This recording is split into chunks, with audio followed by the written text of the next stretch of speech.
السلام علیکم. د علم پښتو ادبي کاروان پاڼه کتونکو، زه احمد موسی سالار یم.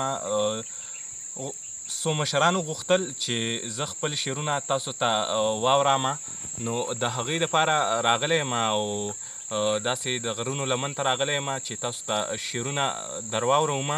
خصوصا زه د ګل منیر او ورسره محترم مشر رسول واحد او بیا باچا بونیری چې تاسو یې ښه پیژنئ، د هغوی په غوښتنه باندې راغلی یم چې تاسو ته شعرونه در واورم. د هغې نه مخکې یو غزل چې په کال کې یو وارې دیدن وي ډېر په ګرانه کېږي، په کال کې یو وارې دیدن وي ډېر په ګرانه کېږي، ته پې خفه شې داسې څه غلطي زمانه کېږي. تا به زما تارخه یادونه تنګوي او که نه، تا به زما تارخه یادونه تنګوي او که نه، په ما څه چل خو هره ورځ ستا د خفګانه کېږي. دې زمانه کې د شیطان هډو حجت نشته دی، دې زمانه کې د شیطان هډو حجت نشته دی، چې څه بد کار وي د دې دور د انسانه کېږي.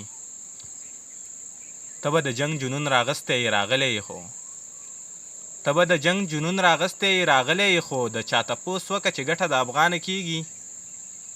زما د قام د نوي خیال به درته دا ووایم، زما د قام د نوي خیال به درته دا ووایم چې څه بدلون وي نو شوروی د پښتونخوا نه کېږي.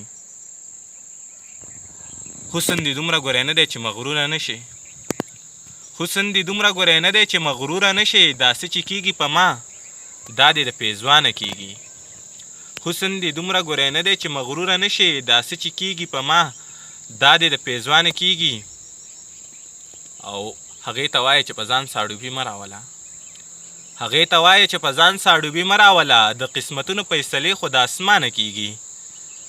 او خصوصا د رسول واحد نه او د ګل منیر نه بیا د باچا بونیري چې موږ یې ته سپیندا وایو، د هغې په غوښتنه دغه څو شعرونه هغې ته ډالۍ، خصوصا بیا تاسو ټولو ته ډالۍ چې پښتانه ژوند او جدوجهد نه کوي، پښتانه ژوند او جدوجهد نه کوي، نو بابا ستا په کتابونو څه کوي؟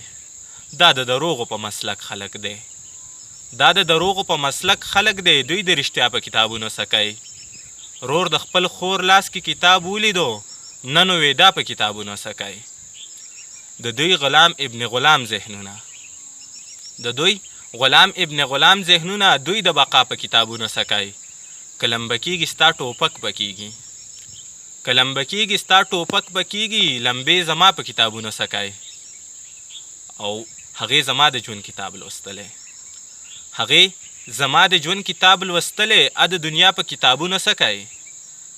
تا چې په مخ باندې خورې کړې زلفې، تا چې په مخ باندې خورې کړې زلفې، بیا دا رڼا په کتابونو څه کوي؟ او مقطع ده چې زما د کور خلکو ته داسې وایي، زما د کور خلکو ته داسې وایي چې دا موسی په کتابونو څه کوي. ډېره زیاته مننه د ټولو نه، د علم پښتو ادبي کاروان د پاڼې نه زه احمد موسی سالار اجازت غواړم. د لوی الله په امان.